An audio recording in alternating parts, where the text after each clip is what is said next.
Uma loucura, com 2 dias de loja aberta, a gente tava no programa Mais Você.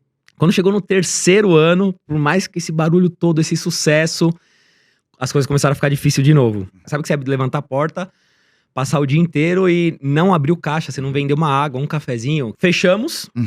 A hora que parei pra pensar, eu falei, cara, eu vou arrumar emprego aonde agora? Né? Não tenho experiência, nada. Eu falei, quer saber? Eu vou tentar de novo.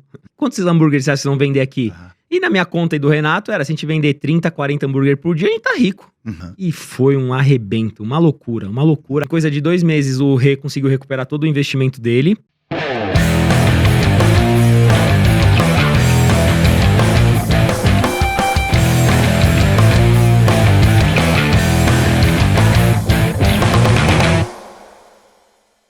Seja bem-vindo ao Donos de Restaurantes Cast, o maior podcast para donos de restaurantes do Brasil. Hoje eu estou recebendo um convidado muito especial, Cauê Fantoni. Seja muito bem-vindo, amigo. Obrigado, Marani. Bom dia. Não tem um cara de São Paulo que trabalhe com gastronomia que não conhece esse cara, né? Me conta aí como é que foi o início de tudo, como é que você trabalhou, como é que você começou a trabalhar com restaurantes, que não foi com comida árabe, foi com... O primeiro negócio de porta aberta foi doceria, Marani. Doceria, cara. E é engraçado, eu não sei se eu já te contei em alguma conversa nossa, mas o meu sonho era ser piloto de avião, né? Você não me contou. Meu sonho sempre foi ser piloto de avião, então... antes... Piloto de avião e doce, não tem nada a ver. Pois é. A gente acabou indo pilotar fogão, né? Mas antes de ir pro mundo do negócio da alimentação, eu estudava aviação, né? Sim. Já desde a época da escola, fui pro aeroclube, fiz o primeiro curso de aviação. Quando eu acabei a escola, eu entrei na aviação com uns 15 anos. No teórico, aí acho que com 16 eu comecei a voar. Foi isso, podia começar a voar com 16 anos. E aí quando eu acabei a escola, fui pra faculdade. Fiz metade da faculdade de aviação. Foi quando a gente teve o nosso primeiro problema financeiro em casa e onde eu tive que parar de estudar. E aí, sabe que o Eric, nosso amigo Eric Momo, é piloto, sabia? Ah, que legal, não sabia. Abraço lá pro Eric. O Eric é piloto, voltou a voar há um tempo. Agora não sei se ele tá voando mais, mas ele é piloto também. Ah, é uma grande paixão. Tenho vontade, não voltei ainda, mas tenho vontade. Então, ali, a comida na nossa vida, a vida de negócio de alimentação, começou justamente por uma necessidade de recomeçar uma vida financeira. Nós acabamos tendo um problema bem grave na família, financeiro. Parei de estudar e a minha mãe sempre cozinhou muito em casa. Sempre teve esse dom, esse talento para gastronomia. Então era aquela casa que todo dia tinha um almocinho, um jantarzinho diferente. No meio da tarde tinha o bolo. Sua mãe gosta de fazer pra cozinha? Ela faz de tudo, mas doce é o mais forte dela mesmo, né? Assim, que o pessoal esperava as festas, os aniversários do meu irmão, pra comer os bolos da minha mãe e tal. Então a gente recomeçou a vida ali, fazendo, antes de abrir a porta do primeiro negócio, a gente fazia doces, salgados pra vender pra amigos, pra vizinhos, numa loja de uns amigos nossos ali do nosso bairro do Tatuapé, que é de artigos pra confeitaria. Então a gente colocava algumas coisas lá pra vender. Até que a gente conseguiu alugar um ponto bem pequenininho, porque era o que a gente imaginava que ia conseguir pagar de aluguel na época. E foi, aí montamos uma loja e a gente precisava se destacar, né? O que vendia lá? Brigadeiro? Quais eram os doces? Ou era bolo? Ou era um pouquinho de tudo? A princípio, quando pegamos o ponto, não ia nem ser a doceria. Ia ser, a gente tava vendendo muita esfirra. A gente tava fazendo esfirra em casa. Fazia em casa mesmo, esfirrinha fechada e vendia. Vendia nessa loja desses amigos, vendia pra vizinhos, pra conhecidos. E tava dando muito certo. Só que na hora que a gente conseguiu alugar o ponto, o que eu pensei? Eu falei, pô, é uma esfirra maravilhosa, muito boa, mas talvez seja só mais uma esfirra boa. E a gente precisava muito de alguma coisa que nos destacasse naquela época, né? Isso, tô falando de final de 2015, a gente foi... Minto, perdão. 2015, final de 2015 foi outro negócio. Final de 2010 para começo de 2011. Então nós alugamos esse ponto, ficamos 9 meses reformando. Tudo isso? Tudo porque não tinha grana, né, cara? Imagina, uma salinha pequena a gente não conseguia... Que se você com um aporte ali rápido, você consegue fazer em um mês. 17 metros quadrados nós estamos falando. Então foram 9 meses. Um mês comprava um material, no outro, e uma geladeira, e assim foi.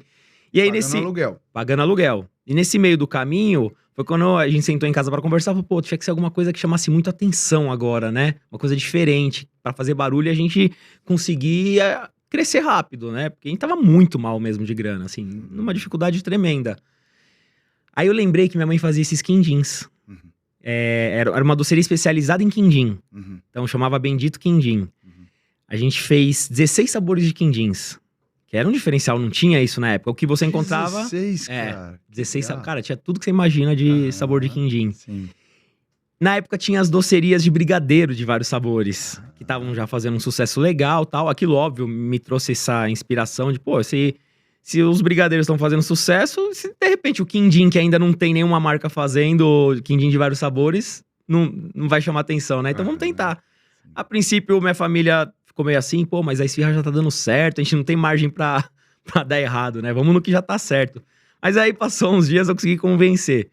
Então a gente decidiu por fazer os quindins. E realmente, quando a gente inaugurou, cara, foi uma loucura. Uma loucura. Com 2 dias de loja aberta, a gente tava no programa Mais Você. Né? Nós ficamos ali 23 minutos na Maria Braga. Bem no início mesmo. No segundo dia. Que loucura. Então assim, é uma coisa que a gente nem podia imaginar. Um amigo contou... E como é que foi isso? Porque tinha um quadro no programa, eu acho que deve ter até hoje, que na correria a gente não consegue mais ficar acompanhando a televisão. Chamava Tem que ir na Ana Maria Braga. Então, por exemplo, você tem uma tia que faz uma torta salgada maravilhosa. Legal. E não é só a questão de fazer a torta boa, ela tem uma história de vida por trás, e ela ajuda a pagar a faculdade da sua prima, enfim. E aí, isso é um exemplo, o amigo nosso, sabendo da nossa história, pegou e contou pro pessoal da produção, mandou a nossa história pra eles. Sim. Falou, olha, eles fazem salgados em casa, agora eles vão fazer doce, é um recomeço... Passaram quase um ano. Quase um ano. Esse ponto. É um recomeço de vida. E eles gostaram da história. Eu falei, então quando abrir, avisa que a gente vai fazer a matéria. E assim foi, os caras chegaram lá de surpresa, o único que tava sabendo era meu pai. Aquelas pegadinhas mesmo, pararam uma van na porta, toda filmada do outro lado da rua, né? Lacrado os vídeos, você não conseguia enxergar nada. E nisso entrou uma pessoa da produção, sendo gravada, com um ponto na orelha, né? Ali a gente sem perceber e brincando com a gente. Pô, isso aqui é muito bom, tem que ir lá na Maria Braga. Pô, mas como assim? Acabamos de abrir, né? Aí veio outro cara e teve uma hora ali que minha mãe falou, o cara fala, né? Pô, ninguém falou que você tem que ir na Ana? O pessoal brinca, quem sabe um dia, né? Tudo na sua hora. Aí foi um gancho, de repente abre a van, sai o repórter, câmera, luz. Cara, é aquela choradeira e tal. Então, assim, já muito no começo, a gente conseguiu chamar atenção. Sim. E aí, depois desse programa, óbvio, que na época a TV ainda era muito mais forte, aí a gente acabou indo em todos os canais de televisão. Todos da TV aberta, em jornal, saiu o livro da minha mãe, ela foi convidada por empresas para fazer comercial, então chamou muito a atenção. Chamou muito. Só que tinha um problema. Como é que é o nome dela? Minha mãe? Kátia.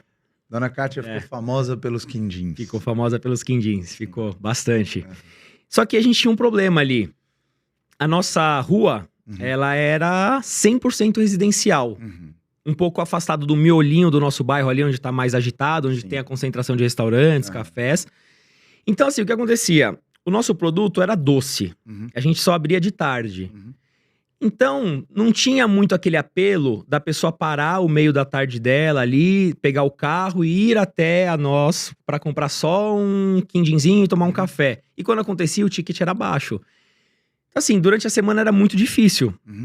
Só que de final de semana era maravilhoso. Enchia, fazia fila, as pessoas queriam ir lá para ver a gente, conversar, tirar foto, porque é uma história muito comum aos brasileiros, né? A diferença é que a nossa foi pra TV. Então as pessoas se identificavam com aquilo. Sim. E era muito legal. Só que não era sustentável para o negócio. Então a gente conseguiu levar por 4 anos. Quando chegou no 3º ano, por mais que esse barulho todo, esse sucesso, as coisas começaram a ficar difícil de novo. Muito difícil, a ponto da gente não... Por exemplo, a gente não tinha uma casa para morar. Nós precisávamos... A loja era muito pequena, 17 metros, e a gente precisava de um lugar para produzir. Surgiu um ponto na rua, ali na mesma rua, nós alugamos para fazer a cozinha. E a gente tava morando numa casa de aluguel. E aí nós tivemos que optar. Ou a gente aluga a cozinha ou continua na casa, que era longe da loja, era em outro bairro, completamente afastado. Falou, não, então vamos morar dentro da cozinha. Então, nesses 4 anos do quindim, nós moramos dentro de uma cozinha. Eu, meu pai e minha mãe. Não tinha quarto, não tinha sala, não tinha nada. Morava dentro da empresa. Chegava no final do dia, com o chãozão no chão. E era isso. Como é que foi isso, cara? Você lembra dessa época? Lembro perfeitamente. Como é que foi? Foi difícil, mas assim, não era algo que paralisava a gente. Aí ele falou, gente, é a situação. Uhum. Teve que se adaptar. O ser humano é adaptável, né? Lógico que naquele primeiro momento é um choque, né? Claro. Você, ter que sair de casa, ter que morar dentro da empresa. Querendo ou não, a gente tinha 2, 3 funcionários, era o dia inteiro eles ali dentro, a gente não tinha a nossa intimidade, não tinha nosso cantinho. Eu e meu irmão, jovens ainda, a gente não tinha o nosso canto, não tinha um quarto mais. Zero privacidade. Zero né? privacidade. Zero luxo. Zero, total, total. Sim. Naquele momento, o luxo era poder ter algum lugar pra ficar. É. Sim.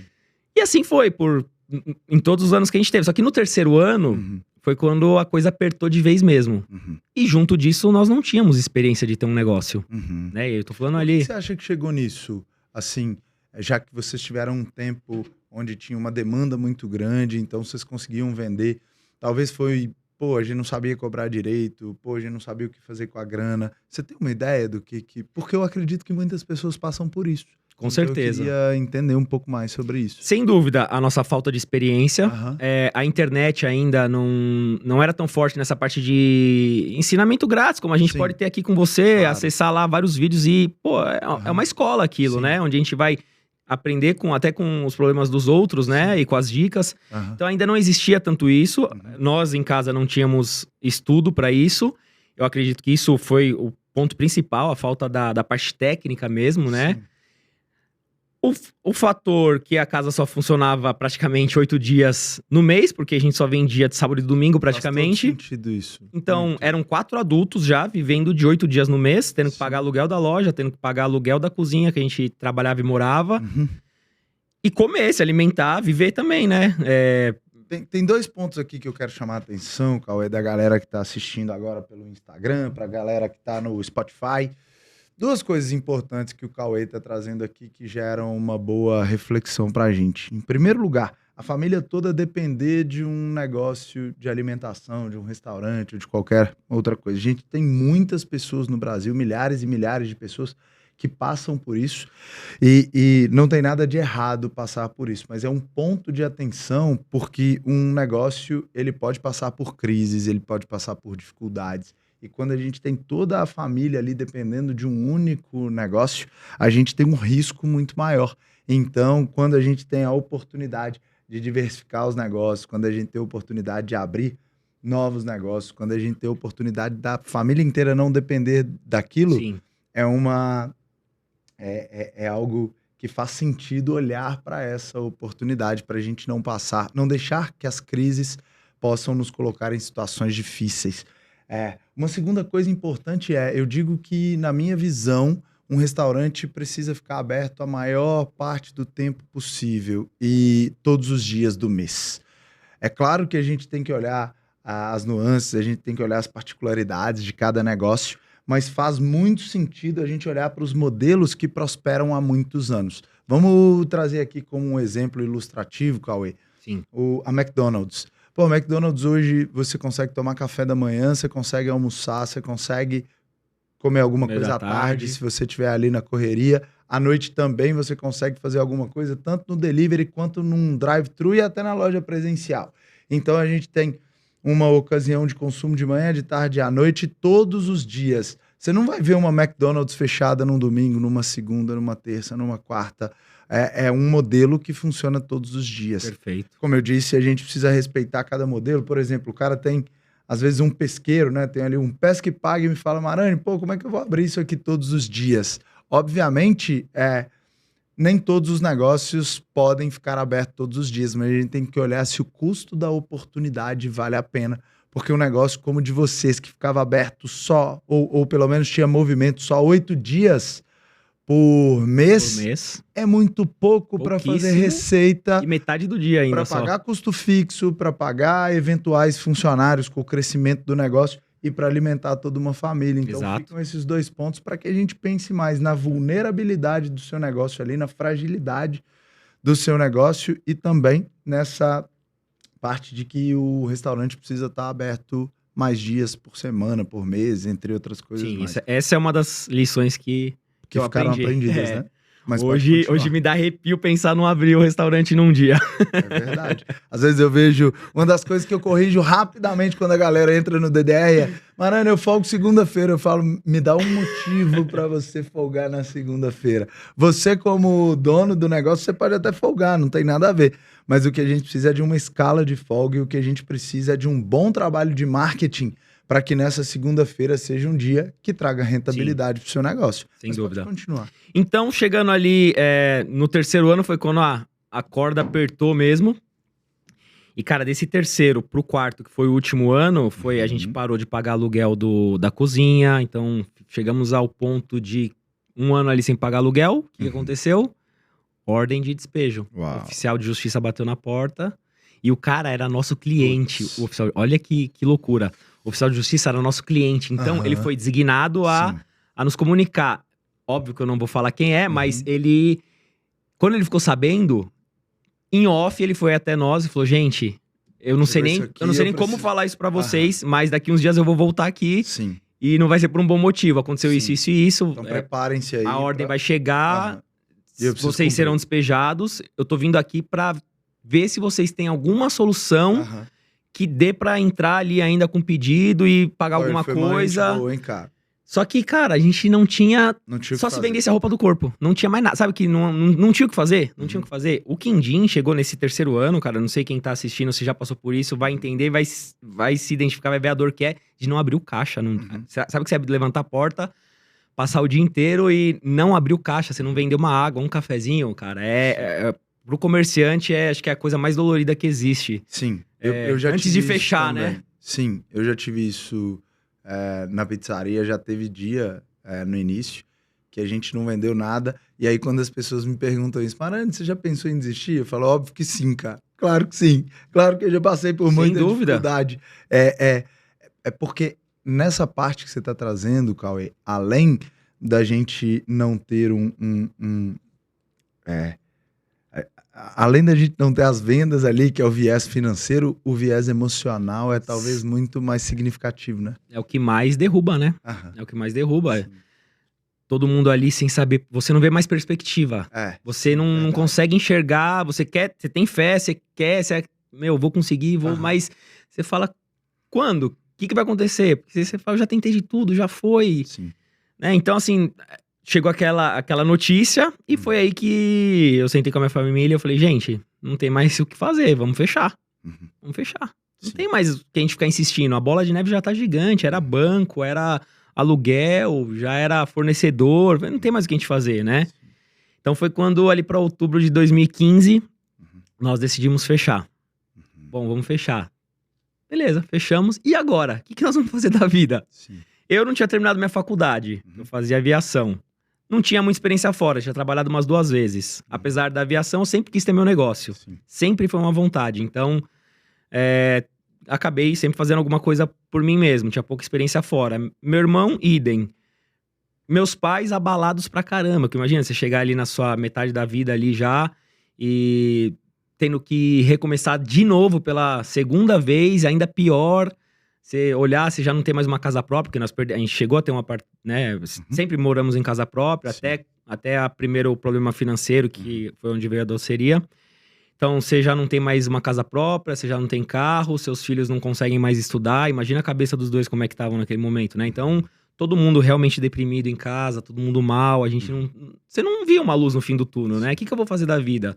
E até por isso que muita gente às vezes acaba postergando, empurrando um negócio que tá indo mal, porque não tem essa perspectiva do que vai fazer depois dali. Tá, se eu fechar, o que eu vou fazer agora? Sim. Então muita gente acaba deixando aquela bola de neve aumentar, porque realmente não sabe. Só quem já fechou um negócio sabe que depois que você fecha, você tá devendo aluguel, você tá devendo funcionário, você tá eventualmente devendo fornecedor. Então, muitas vezes é muito caro fechar um negócio. Às vezes é mais caro fechar do que continuar empurrando. Exato. Porque pra fechar custa caro aqui no Brasil. Exato. É dinheiro que vai. Exato. E às vezes a gente não entende que tinha uma oportunidade ali, às vezes, de voltar a trabalhar, voltar a buscar um emprego, uma oportunidade ali no mercado para se reerguer e, quem sabe, depois voltar a ter um novo negócio. Normalmente você tá muito abalado, né? Você não consegue enxergar as possibilidades. Sim. Pode seguir. Então, enfim, Fechamos. Uhum. E aí deu aquele tempo ali de todo mundo processar as informações e tal.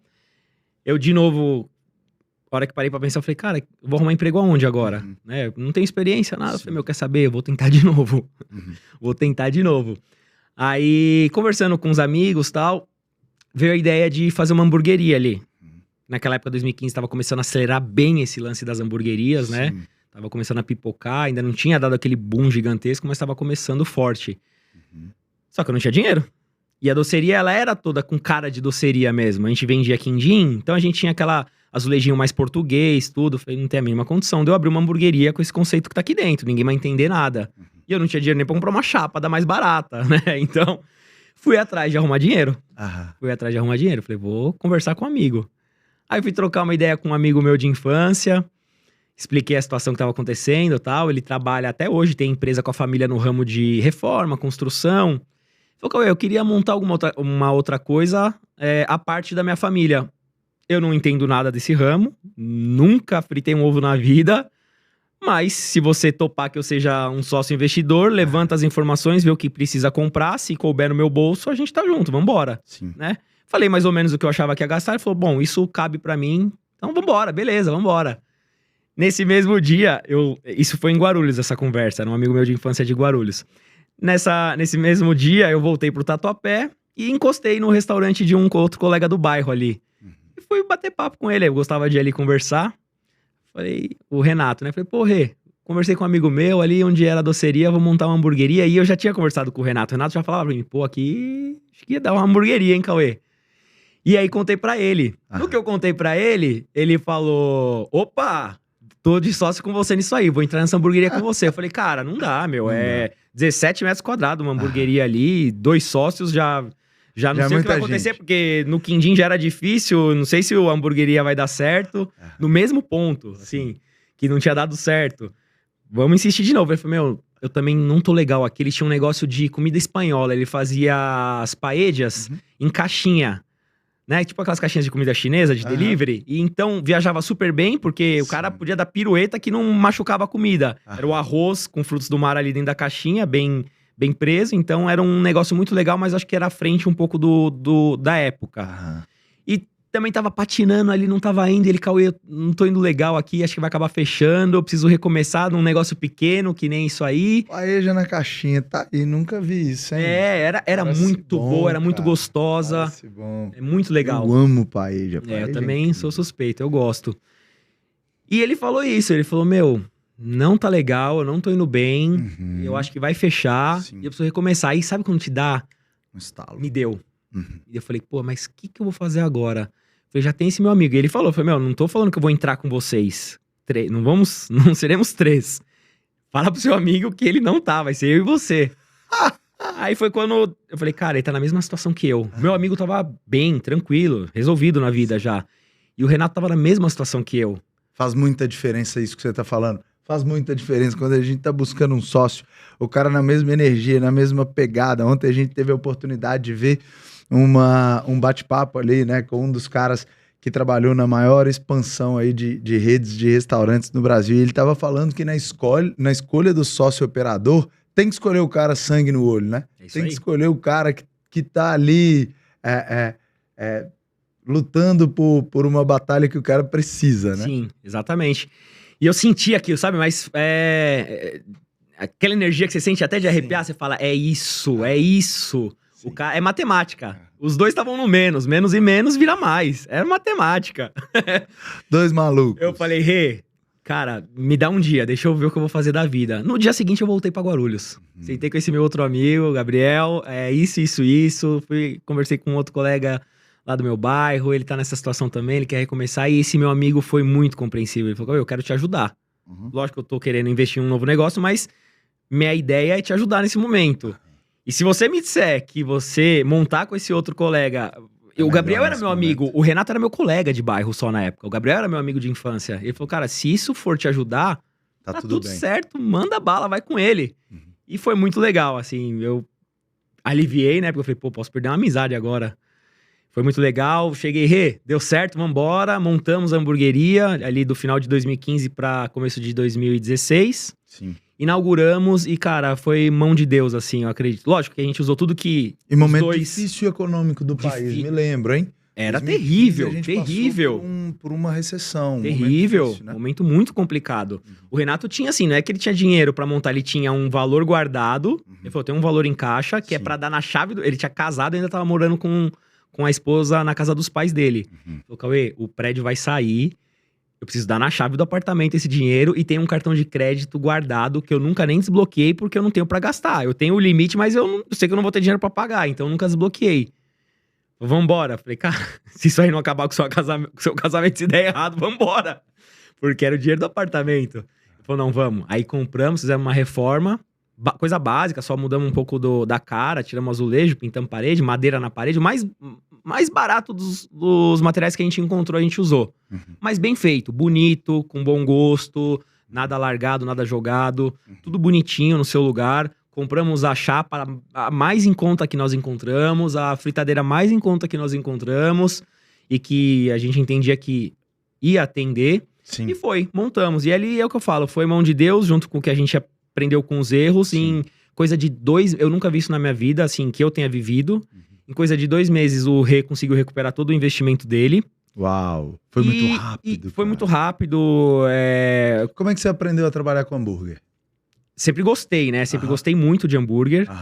Adorava ir comer... Mas como cliente, né? Como cliente. Já fazia em casa, por brincadeira e tal, né? Mas amava hambúrguer. Então, quando a gente decidiu realmente abrir, o que eu fiz? Eu até brinquei, né? Não tinha tanto conhecimento na internet que nem hoje. Você abre, você vê um dono de hamburgueria mostrando, como eu fiz muitos, mostrando sua operação, dando fornecedores, né? Era mais fechado, você não queria passar o seu fornecedor de pão, você não queria passar o seu fornecedor de carne, você escondia aquela informação. Sim, sim. E o que eu fiz naquele momento? Porque eu queria aprender um pouco mais sobre o hambúrguer. Princípio de dono de restaurante, né? O segredo é a alma do negócio. Não conto nada pra ninguém, não falo sobre estratégia, não falo sobre fornecedor. Por muitos anos essa foi a realidade. Lógico, tem uma coisa ou outra que às vezes é a chave do seu negócio que você segura ali um pouco mais. Cara, eu acho que a alma é o segredo do negócio, né? Não o segredo é a alma do negócio. Bom isso, hein, cara? A alma, porque eu posso... A alma é o segredo do negócio. Eu posso te passar todos os meus fornedores, toda a maneira que eu faço, mas o jeito que eu levo, o jeito que eu comunico, o jeito que eu me apresento pro cliente é diferente. Concordo. E é isso, é a alma ali que tá dentro do negócio, né?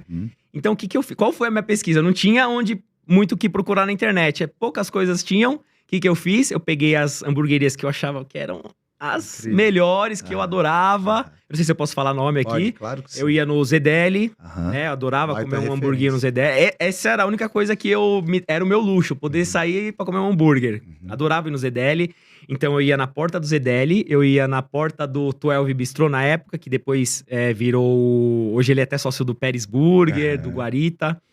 Então eu ia na porta desses caras, eu lembro de sentar do outro lado da rua do Zedeli, e aí eu já tava lascado, que não dava nem pra comprar um hambúrguer, eu ficava na porta o dia inteiro vendo quem ia entregar material pra ele. Pra ver quem era o fornecedor que ia chegar, porque eu achava o pão fantástico.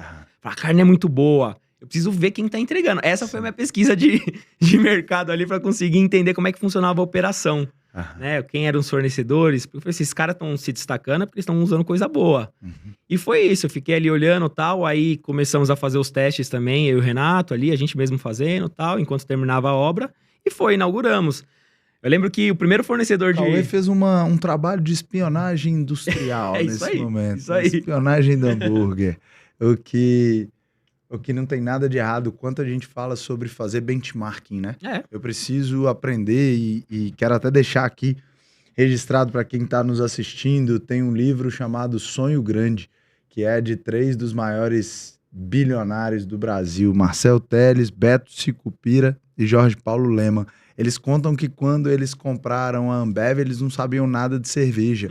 E aí eles viajaram para as maiores cervejarias do mundo ali, ainda no projeto de criar a InBev, e então eles aprenderam o processo produtivo e como fazer cerveja de qualidade. Então, uma das coisas que eu mais recomendo para quem trabalha com restaurantes é pesquise, entenda, visite, estude um negócio que você acredita que tem a ver com o seu conceito. E muitas vezes o mais interessante nisso, né, Cauê, é a gente estudar principalmente quem não está no nosso raio, porque senão você vai ser sempre o número 2 ou 3, né? A gente precisa ter boas referências e bons repertórios de cidades diferentes, países diferentes, localidades diferentes e trazer para nossa realidade. Então, na minha visão, esse benchmarking que você fez foi um golaço. Exato. E essa é a palavra que você falou, né? Referência. Eu não ia na porta desses caras pra copiar e colar. Não, lógico que não. Uhum. Porque é aquilo, os caras já tinham a alma dele. Não adianta eu copiar só. Sei lá, porventura pode dar certo, mas não era essa a intenção. Sim. A intenção era... Eu olhava pra eles com admiração, não como, nossa, eu quero... eu vou fazer igual pra tomar o cliente. Não, eu olhava com uma admiração mesmo. Eu falava, cara, esses caras são fantásticos. Eu preciso fazer algo que vai chegar pelo menos perto ali do resultado deles, né? Então, eram minhas referências, né? E abrimos, cara, em 2 meses deu super certo. Até ia brincar, o primeiro fornecedor de pão que visitou a gente tava terminando a obra ali, antes de abrir ainda. E o cara perguntou assim pra ele, quantos hambúrgueres você acha que vocês vão vender aqui? E na minha conta e do Renato era, se a gente vender 30, 40 hambúrguer por dia, a gente tá rico. Tá rico. Pô, vai pagar aluguel, vai sobrar dinheiro, vamos poder ir pra praia e tá tudo certo. Só que, cara, foi muito além disso. Esse fornecedor já era um senhor já de idade. Ele deu risada na hora que a gente falou isso. Falou, menino, vocês não sabem o que vocês estão falando, vocês vão vender muito mais aqui. E era tão pequeno que a gente não conseguia nem enxergar. Eu tô falando pequeno de estrutura mesmo. Como é que nós vamos vender mais que isso aqui? Não tem como, não cabe. E foi um arrebento, uma loucura. A cada mês crescia mais e todo ano crescendo e mês crescendo. E era atendimento presencial ou delivery, os dois? A gente abriu como presencial. Em torno de 1 ano depois, talvez, a gente começou a fazer delivery. Aquela casa que eu fui despejado é na mesma rua, né? Então, eu fui conversar com o proprietário, né? E falei, olha, eu preciso de um espaço para montar o delivery da hamburgueria. Eu sei que eu tô devendo, eu quero vir aqui negociar, eu quero pagar a dívida. Toda a dívida que eu e minha família deixamos, eu quero pagar. Só que eu preciso do imóvel de novo. Porque já era uma cozinha e era na calçada. A gente já tinha tentado alugar um imóvel na Rua de Baixo, bem pequenininho, menor que a hamburgueria, só pra fazer de estoque, mas, cara, era muito inviável, a gente tinha que sair correndo, toda hora eu saía correndo pra Rua de Baixo e voltava suado e carregando as caixas na cabeça, não sei o quê. Era muito ruim.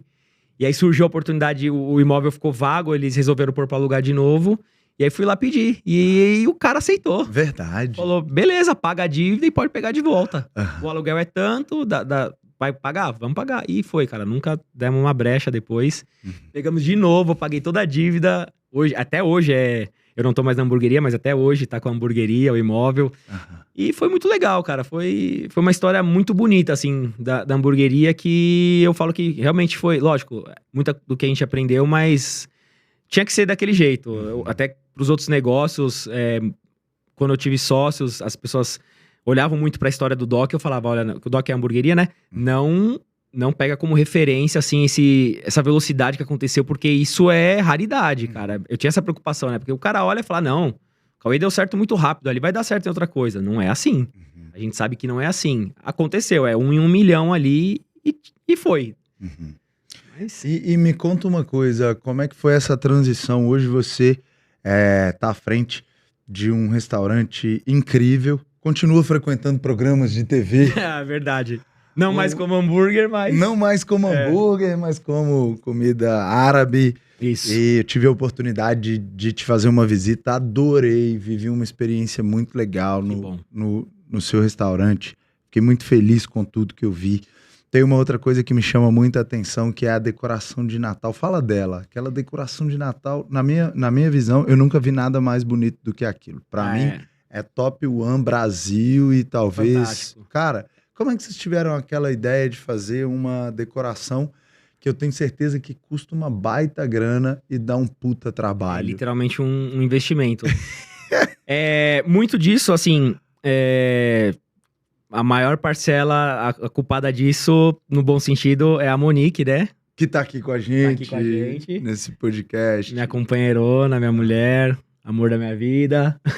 Companheirona mesmo. Vejo lá nos stories, no jogo do Corinthians, debaixo de chuva. Dona Monique tá lá, tá na parceria. E, o Marani, nesse tempo, na minha família sempre teve Natal, sabe? Eu lembro da minha infância, uma infância tranquila, simples, né?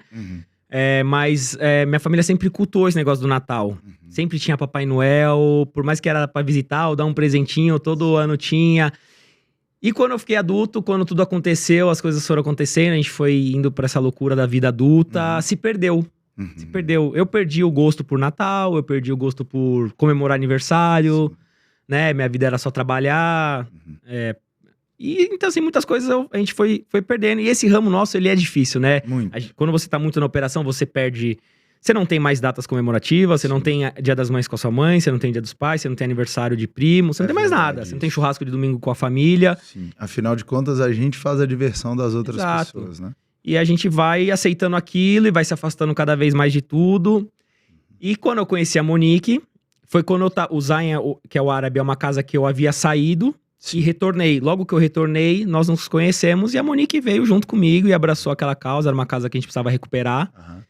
E ela sempre teve muito esse negócio do Natal, ela sempre gostou. Então, no primeiro ano foi chegando a época do Natal, e aí, vamos decorar, vamos não sei o quê. Então ela puxou, resgatou isso, acendeu aquela chama de novo, sabe? Do Natal, legal pra caramba. Então, o primeiro ano que a gente fez a decoração, acho que foi 2022, por aí. E deu super certo, os clientes amaram, virou ponto turístico do bairro. E foto, mas assim, era um investimento muito alto mesmo. Eu te digo que foi um carro. Sim. Na primeira compra, sabe? Depois, nos outros anos, a gente foi... aproveitando ali reaproveitando muitas coisas, troca uma lâmpada, alguma coisa assim que queima, né? E virou algo institucional da casa. Vai chegando no final do ano, as pessoas perguntam, vai ter algo diferente esse ano na decoração? E aí, que dia que inaugura? Quando que vai ter? Tanto que a gente aproveita 2 meses inteiros de Natal. A gente começa já no começo de novembro. Eu não tô nem aí de me chamarem de apressado. Já é começo de novembro, já tem luzinha mesmo, brilhando, cara de Natal, tudo decorado. E as pessoas aproveitam 2 meses lá. Urso gigante, tudo que você possa imaginar. Apresentação, personagens, show de musical. Como é que isso traz o retorno pro Zayn e para vocês como lado pessoal? Como é que é esse retorno? Você acredita que isso vem no branding? Você acredita que isso vem no caixa? Você acredita que isso vem de outra forma? E você, como no viés pessoal, qual é a realização que você tem? Qual é a emoção que você tem? Qual a motivação que você tem de fazer aquilo? Nós enxergamos que ele vem em diversas maneiras, né? Tanto no caixa, porque ele gera um aumento de movimento, principalmente em dias de semana, que talvez é mais tranquilo. O nosso bairro e a nossa rua, sobretudo, como eu falei mais cedo, é uma rua residencial, então não tem o fluxo de passante. O meu restaurante é destino, assim como era a doceria, como é o Doc, a hamburgueria, é uma rua de destino nós estamos. Então, ele acaba atraindo mais pessoas, seja clientes que já são nossos ou a pessoa que nunca foi, e aí esse é um motivo a mais para ela ir conhecer. Vou aproveitar que tá no clima do Natal, vou lá conhecer a casa. E aí a gente acaba tendo a oportunidade de fidelizar e ele retornar em outra oportunidade. Legal. Tanto que, assim, no nosso demonstrativo de resultados, quando nós vamos apurar e onde nós vamos alocar esse investimento, a gente coloca na linha de marketing. Sim. Porque a gente entende que ele é uma ação de marketing, né? Mas, lógico, que tem também o lado emocional do negócio, porque um restaurante é isso, né? A gente tá lá não só pra vender comida, a gente tá lá pra... Cara, pelo menos pra mim, eu acredito pra maioria dos donos de restaurantes ou qualquer parte da alimentação, não tem nada mais prazeroso do que você receber um cliente, apesar dele gostar da comida, ele fala, me sinto bem aqui, como é gostoso estar nesse lugar, eu venho aqui, não tenho pressa de sair, não é aquele lugar que eu quero ir embora, gosto de estar aqui, a energia é boa. Então isso traz uma satisfação muito grande pra gente como empresário, né? Desse ramo. É muito gostoso, você vê as pessoas felizes, uma criança tirando foto, a família ali reunida pra fazer a foto. Quantas famílias que não fazem a foto do Natal deles ali na nossa parede, na nossa fachada, e mandam pra família? As pessoas falaram isso já pra gente, né? Então isso é fantástico. Você, de alguma forma, vai fazer parte de um momento muito especial da vida daquelas pessoas. Então esse retorno também é fantástico. Fora o branding, que é muito importante. As pessoas lembram, né? Como eu falei, já vai chegando no final do ano, eles perguntam. Não só o final do ano, né? Porque a gente faz ações sempre em datas... importantes, né? Especiais. E as pessoas lembram, retornam no ano seguinte, escolhem a gente de novo pra estar naquela data. É muito legal. Sabe o que eu percebi quando eu fui no restaurante de vocês? Você tá contando aí um pouquinho da experiência das pessoas e do quanto você faz com que elas se sintam especiais. Eu percebi isso mesmo em um dia comum. Não tinha decoração de Natal ainda, não era um dia festivo, mas ainda assim eu vi dezenas de pessoas com o telefone celular na mão, gravando um momento muito legal, que era uma apresentação que vocês têm. Ah, sim. Quero que você fale um pouquinho disso, mas antes eu quero trazer aqui para as pessoas que estão nos assistindo e nos escutando que, de alguns anos para cá, principalmente, o restaurante se tornou um lugar muito além da comida, né? Quando a gente volta no tempo, inclusive no meu livro, eu escrevi um pouco sobre isso no 2º capítulo, que a gente tinha no início do século XIX ali, os restaurantes tendo um viés de restaurar as pessoas, tendo um objetivo de pegar viajantes ali,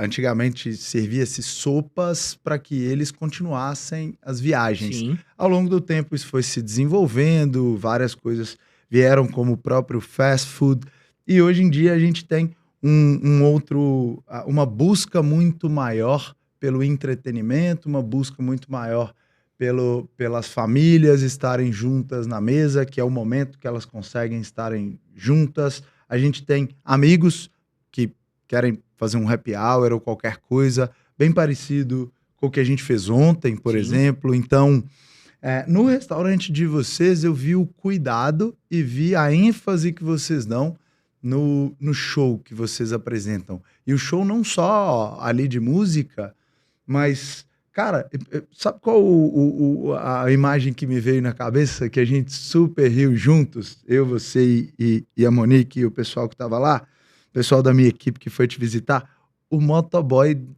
dançando lá fora, né, cara? E feliz ali, brincando com o outro motoca que estava ali. Então, veja o que você consegue fazer na sua casa, né? A gente estava ali batendo um papo, se divertindo, as pessoas estavam com o celular filmando aquele show, e os motocas estavam lá fora dançando, cara. Como é que você entende isso em restaurantes, esse lance do entretenimento? Eu acho que, como você falou, de uns anos pra cá, né, as pessoas estão buscando cada vez mais lugares nesse sentido. Sim. Lógico que tudo a gente tem que ter bom senso, né? Concordo. Eu acho que tudo pode, mas não é tudo que se deve, né? Fazer. A gente tem que ponderar muitas coisas, as coisas têm que fazer sentido, né? Tem que encaixar. Não adianta eu ter o Zayn, apesar de eu adoro ouvir um pagode, um sertanejo. Eu não vou fazer um show sertanejo ou um pagode dentro do Zayn, que é uma casa árabe, tematizada, com cara de árabe, com cardápio 100% árabe. Então, a gente tem que ter esse bom senso. Coerência, exatamente. Para poder trazer essa experiência de entretenimento. Porque senão fica algo fora, sem sentido. Total. Os caras vão falar, nossa... Ou vão achar, de repente, que você tá desesperado ali. Exato. Eu preciso fazer alguma coisa. O que você tá falando. Porque quando você erra a mão nisso, você pode estar indo muito bem. Só que se eu botar um show de pagode no Zayn, talvez o cliente vai olhar e vai falar, eu acho que o Zayn não tá indo tão legal assim não. Tá precisando atrair um público novo, diferente. Então a gente tem que ter esse cuidado. Eu adoro pagode também. Se eu chegasse lá e tivesse pagode, eu tinha te chamado do canto e falado... maluco? Sobre isso. Não é? Total. Então, assim... as pessoas buscam, mas tem que fazer sentido, porque senão a mesma moeda que pode te fazer o bem pode te fazer o mal. Sim. Né?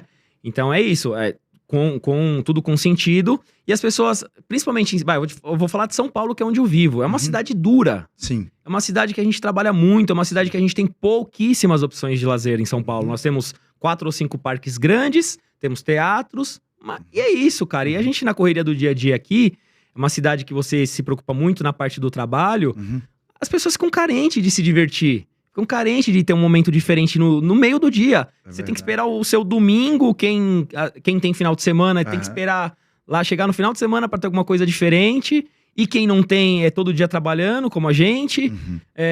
E você poder proporcionar isso no meio da semana pra pessoa, quebra aquela rotina dela estressante, aquela rotina maçante de só pensar no trabalho. E pensando como negócio... Pra nós também é muito bom. Sim. Porque atrai um público novo, fideliza quem já é da casa. Como a casa é uma casa árabe, a gente consegue explorar... Eu sempre tive essa vontade de explorar ali esse lado cultural porque eu sempre amei a culinária árabe e gosto também da parte cultural, das danças, das apresentações que eles têm. Acho muito bacana. Não sou de família árabe, não tenho nenhuma ligação familiar, mas sou um admirador. Então, pô, cabe, né? Cabe, vamos fazer. Tudo bem pensado, tudo bem ajeitadinho, não só colocar a dança, a gente se preocupou com a iluminação, para trazer mesmo essa experiência Cara, pro muito cliente. legal, iluminação muito legal mesmo. Iluminação de show, né? Isso te permite cobrar um ticket mais alto. Sim, Porque sim. o cliente está disposto a pagar pelo que ele está tendo ali, que é valor agregado. Claro, você tá entregando, E né? muitas vezes a gente conversa sobre isso, que é, será que o cliente só busca preço? Se você não tem mais nada para oferecer, com certeza absoluta o que ele vai buscar é preço. Exato. Então eu acredito que a gente precisa sim olhar para a qualidade da comida. Pô, sua comida, o que a gente degustou lá estava impecável. E ainda assim, a comida é só mais uma coisa que você entrega no seu restaurante. Então, a iluminação, o show, a capacidade dos seus colaboradores de nos receber bem, Sim. de cuidar da gente enquanto a gente estava tendo essa experiência. Tudo isso é um conjunto de fatores que levam ao sucesso de um negócio, né? Sem dúvida, total. É a fórmula, né? Não existe fórmula mágica. Existe uma fórmula de ações mais assertivas para você pôr em prática e que podem te levar ao sucesso ou não, né? Então, não tem muita mágica, não cai do céu. É fazer a lição de casa, né? Erros vão acontecer? Muitos erros vão acontecer. Todo dia acontece erros. Não adianta falar, nossa, é perfeito. Não. Todo dia acontece erro. A gente erra alguma coisa na cozinha, a gente erra alguma coisa no salão. Sim. Agora, o que não pode é você se acomodar quando isso acontece, né? A gente tem que se incomodar. Por isso que a gente busca sempre melhorar no atendimento. A gente se incomoda quando acontece alguma coisa errada, né? Então, na maior parte do tempo, vai dar certo. Vai dar certo. Sim. E me fala uma coisa, quais são os maiores desafios que você tem no Zain hoje? Eu acredito que, assim como em vários negócios, ainda é a questão de lidar com pessoas, Sim. né? Eu acredito que seja um dos maiores desafios, óbvio. Você ter inteligência tanto de lidar consigo mesmo, né? Porque às vezes a gente trava batalhas internas que a gente não consegue nem resolver os nossos problemas, quem dirá ajudar a resolver os problemas das outras pessoas que estão ali em torno da gente, né? Então acho que isso é a parte mais difícil e acredito que sempre vai ser. Porque é uma máquina que quebrar a gente conserta, né? Sim. E lógico, o desafio econômico, às vezes a gente passa por momentos turbulentos, nada Como acredito linear. que 2025 vai ser um ano bastante desafiador pra gente, pro nosso mercado. Um ano de margens achatadas, um ano onde a gente tem uma insegurança econômica muito grande. E ainda assim, nós que já passamos, você que já passou por quase tudo, eu também já passei por bastante coisa. A gente vai ter mais um ano desafiador e que a gente conversa muito sobre isso para que a gente... não acredito que a gente esteja preparado para coisas que a gente ainda não conhece. Mas por todo o repertório que a gente tem, a gente entende como passar por isso sem grandes feridas, né? E eu sinto que o nosso mercado, nosso ramo específico, ele é muito sensível a essas alterações, essas mudanças, essas turbulências. Por exemplo, tudo afeta, Marani. Eu sinto, choveu, afeta. Esfriou muito, afeta. Esquentou muito, fez muito, passou de 30 graus, afeta. Para nós que temos restaurantes de rua, né, principalmente, que você não tem um estacionamento fechado, coberto, você não, né, é mais quente quando tá muito calor. Deu problema na economia, afeta, porque o cara fala, pô, eu tenho que ir no mercado, o mercado já tá caríssimo, olha o preço da carne, olha o preço do não sei o quê. Eu vou sair para comer com a minha família? Não vou segurar. Então eu sinto que tudo que acontece, seja de natureza, de economia, alguma coisa grave que aconteceu, tudo afeta o nosso ramo, o restaurante, tudo. É a minha percepção, eu não sei se é uma verdade, mas é a minha percepção. Não, total, também acredito nisso muito. E tanto afeta positivamente quanto negativamente, né? Perfeito. Você estava dizendo de chuva, por exemplo. Para quem trabalha com delivery, chuva a gente já sabe que a gente vai ter bons ventos e ventos não tão bons assim. Bons ventos porque a gente tem demanda, a pessoa não vai sair de casa por causa da chuva, mas a gente tem um desafio que é aí os motocas. A gente vai ter logística para fazer ali a entrega, a gente vai conseguir de fato cumprir o prazo que a gente prometeu para o cliente. Então, tudo a gente precisa estar preparado para esses momentos para que a gente possa aproveitar da melhor forma possível, né? É isso, é uma análise diária, né? A gente tem que fazer todo dia, analisar vários fatores ali para ver o que vai acontecer. É verdade. Cauê, a gente já tá indo agora para a última pergunta. Passou voando ali o nosso tempo. Eu tenho certeza que a gente ficaria aqui por mais 1 hora, pelo menos, ou muito mais do que isso. Quais são os seus planos para o futuro? O que você pensa para o seu negócio e para outros negócios que eventualmente você possa vir a ter? Nesse exato momento, Marani, a gente está focado em melhorar a nossa operação. Focado no Zain mesmo. O ano passado a gente focou em abrir outras coisas, tal. Acabamos optando por sair e focar mais no que a gente já tem. É uma operação grande, é uma operação boa. Lógico, apesar de todas as dificuldades, mas é uma operação muito boa. Então, nossa intenção é melhorar ainda mais. Nosso foco agora para esse ano, pode ser que aconteça alguma coisa, apareça alguma oportunidade, né? A gente está sempre aberto a conversas, mas o nosso foco, pelo menos para esse ano, é arredondar, é deixar o máximo possível certinho algumas coisas que até a gente, nessa vontade de abrir outros negócios, você acaba tendo que colocar energia em outro lugar e acaba afastando um pouco. Então, algumas coisas saíram um pouco do trilho, que é normal quando você está em fase de crescimento. É assim mesmo, você bagunça para depois arrumar de novo. O próprio Zain cresceu nesse meio tempo e aí desarruma algumas coisas, a gente tem que ajeitar de novo. Então, a ideia é essa, para esse ano, foco total ali e acertar tudo que tiver fora do lugar. Legal demais. Cauê, como é que a galera te encontra nas redes sociais? Como é que a galera consegue te encontrar? Ótimo. Fala aí o seu Instagram, o do Zain também, conta aí. Perfeito, eu tô como Cauê Fantone, né? Cauê com a inicial C, e o Zain é Zain Restaurante. Muito bom, então segue aí o Cauê, segue também o Zain. As pessoas conseguem ver a decoração de Natal lá ainda? Tem um registro lá? Vai passando para baixo que vai achar. Pronto, então para matar a sua curiosidade, dá uma olhada lá no que o Cauê e a Monique fazem. E líder, para você que ficou até o final, eu te vejo no topo. Valeu, galera. Valeu, Cauê. Obrigado, cara. Obrigado demais. Tamo junto. Obrigado.